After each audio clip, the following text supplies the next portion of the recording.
Assalamualaikum teman-teman, welcome back to Second Line Channel. Pada video kali ini kita akan melihat statement dari seorang kiai pribumi ya, tentang dunia perhabiban. Oke, bagaimana statementnya? Kita simak dulu sama-sama. Kalau saya mah tidak yakin kalau mereka akan legowo ya. Sebab legowo itu membutuhkan kekosongan hati, membutuhkan kebesaran jiwa. Jenengan jangan mengatasnamakan Nabi Muhammad SAW, tapi mereka faham bahwasanya nasab yang absah yaitu Ba'alawi, Habaib memang benar cucu Nabi Muhammad SAW. Muncul satu orang, Habib bukan cucunya Nabi Muhammad. Kurang ajar enggak ini? Ini bahaya nih. Ini orang kalau tidak tobat bakal kualat para wali nih. Ini bisa-bisa meninggal su'ul khotimah. Na'udzubillah min dzalik. Karena itu jangan ikut-ikut. Diam mulut, jaga lesan, jaga tangan jenengan, jangan sampai ikut komentar yang macem-macem. Bahaya. Jadi yang beliau sampaikan ya cukup oke juga ya. Memang habaib atau habib-habib ini memang kebanyakan tidak legowo ya. Dikritik tentang nasabnya, disuruh tes DNA dan lain sebagainya. Mereka tidak bisa legowo dan tidak bisa menerima itu dengan baik ya. Mereka malah mengcounter dengan kata-kata doktrin ya. Kalau saya mah tidak yakin kalau mereka akan legowo ya. Sebab legowo itu membutuhkan kekosongan hati, membutuhkan kebesaran jiwa. Sampai hari ini saya tidak melihat rata-rata para habaib itu orang yang legowo, tidak melihat saya. Karena apa? Mungkin bisa jadi mereka sudah terlalu lama dinabubukkan dengan kenangan-kenangan indah masa lalu. Karena dari tadinya yang dibangun adalah tentang kita ini adalah dzurriyyah Nabi. Sehingga setiap berbicara Ahlul Bait merasa dirinya adalah orang yang paling dzurriyyahnya. Mencaci anak cucu Nabi nggak boleh, meragukan nasabnya juga nggak boleh. Jadi meragukan nasab Habib juga nggak boleh gitu ya, meskipun nasabnya terputus dari Ubaidillah ya. Jadi Ubaidillah ini bagaimana jika ternyata bukan anaknya Ahmad bin Isa gitu loh. Yang jelas anaknya itu kan 3 ya, Muhammad, Ali sama Husain gitu ya. Nama Ubaidillah ini di kitab-kitab nasab terdahulu itu tidak pernah disebutkan gitu guys. Jadi kata Habib Jamal itu pokoknya harus percaya udah. Pokoknya harus percaya dengan Habib-habib itu gitu loh. Nggak usah mencari-cari kebenaran, pokoknya harus percaya dengan doktrinnya juga harus dipercayai gitu guys. Sebab legowo itu membutuhkan kekosongan hati, membutuhkan kebesaran jiwa. Sampai hari ini saya tidak melihat rata-rata para habaib itu orang yang legowo, tidak melihat saya. Karena apa? Mungkin bisa jadi mereka sudah terlalu lama dinabubukkan dengan kenangan-kenangan indah masa lalu. Karena dari tadinya yang dibangun adalah tentang kita ini adalah dzurriyyah Nabi. Sehingga setiap berbicara Ahlul Bait merasa dirinya adalah orang yang paling dzurriyyahnya. Kan begitu. Betul tidak? Apa yang terjadi kemudian? Memanfaatkan agama untuk kepentingan-kepentingan mereka.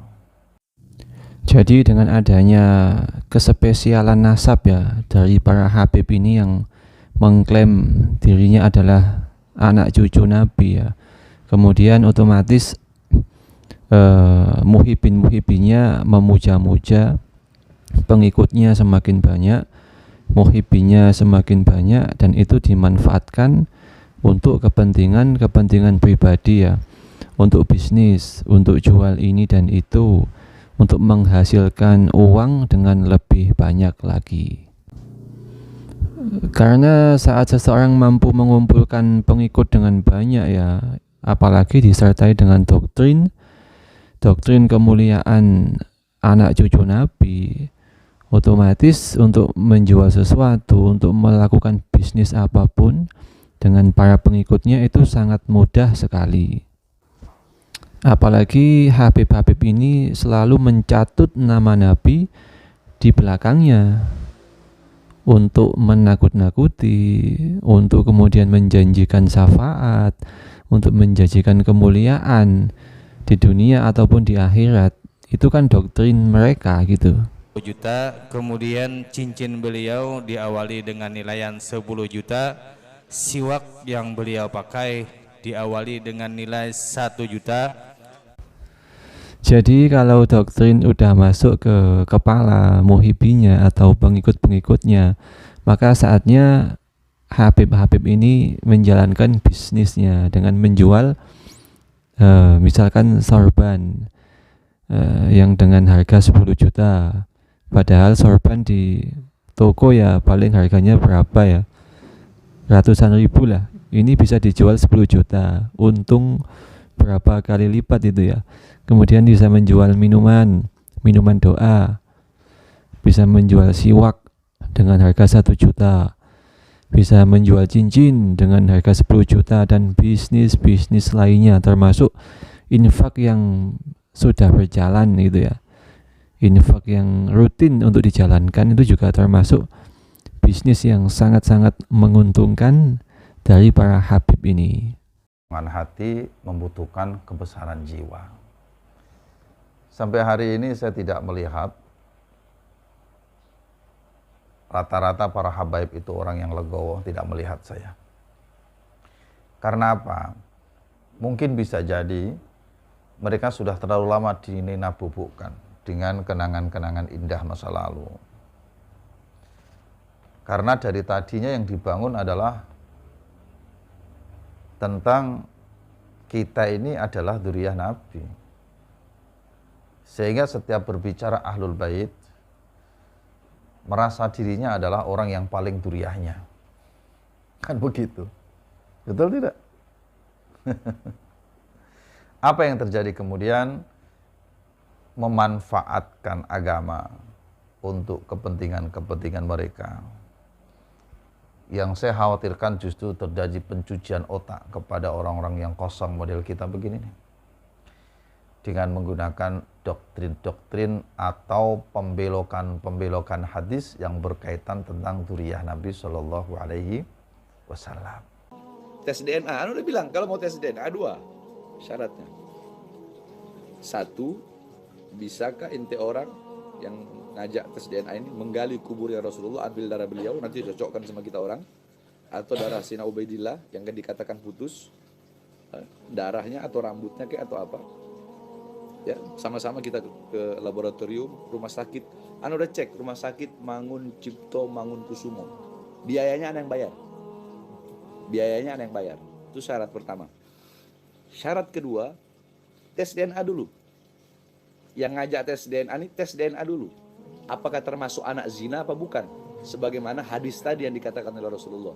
Sebab yang mengingkari keturunan Rasulullah salah satu dari 3. Munafik, anak zina, atau anak yang disetubuhi dalam keadaan ibunya haid. Nah, yang disampaikan oleh Habib Bahar bin Smith tadi adalah hadis palsu ya. Hadis yang terputus sanadnya gitu ya. Ini persis seperti yang disampaikan Kiai Haji Abdul Razak tadi ya, bahwa Habib-Habib ini memakai hadis-hadis palsu untuk menakut-nakuti muhibinya gitu loh, agar orang yang kemudian mulai mencari kebenaran tentang nasab habaib ini takut gitu loh. Padahal ancaman untuk seseorang yang menyampaikan hadis palsu itu adalah neraka gitu ya. Tapi Habib ini dengan mudahnya menyampaikan hadis-hadis palsu, hadis-hadis yang dhaif untuk menakut-nakuti pengikutnya. Yang legowo tidak melihat saya. Karena apa? Mungkin bisa jadi mereka sudah terlalu lama dinabubukkan dengan kenangan-kenangan indah masa lalu. Karena dari tadinya yang dibangun adalah tentang kita ini adalah dzurriyyah Nabi. Sehingga setiap berbicara Ahlul Bait, merasa dirinya adalah orang yang paling dzurriyyahnya. Kan begitu. Betul tidak? Apa yang terjadi kemudian? Memanfaatkan agama untuk kepentingan-kepentingan mereka. Yang saya khawatirkan justru terjadi pencucian otak kepada orang-orang yang kosong model kita begini nih. Dengan menggunakan doktrin-doktrin atau pembelokan-pembelokan hadis yang berkaitan tentang dzurriyyah Nabi Shallallahu Alaihi Wasallam. Kemudian apa yang dibangun narasinya? Yang dibangun narasinya itu begini nih. Barang siapa meragukan tentang dzurriyyah Nabi, tidak percaya, memutuskan, maka dia tidak percaya adanya aulia Allah, yaitu para wali-wali Allah, yaitu para kekasih-kekasihnya Allah. Nah, barang siapa tidak percaya kepada aulinya Allah, maka dia tidak percaya kepada kebesarannya Allah. Atau bahasa yang sejenis lah ya. Barang siapa tidak percaya kebesaran Allah, maka dia berarti menolak, berarti dia bermusuhan atau memusuhi Allah. Nah, begitulah guys ya statement dari Kiai Haji Abdul Razak El-Mufti ya. Seorang kiai yang sangat luas wawasannya, keilmuannya, yang alim, yang angkat bicara masalah Habib-Habib di Indonesia ini. Oke teman-teman, semoga video singkat tadi ada manfaatnya. Sampai jumpa di video-video selanjutnya. Assalamualaikum, bye-bye.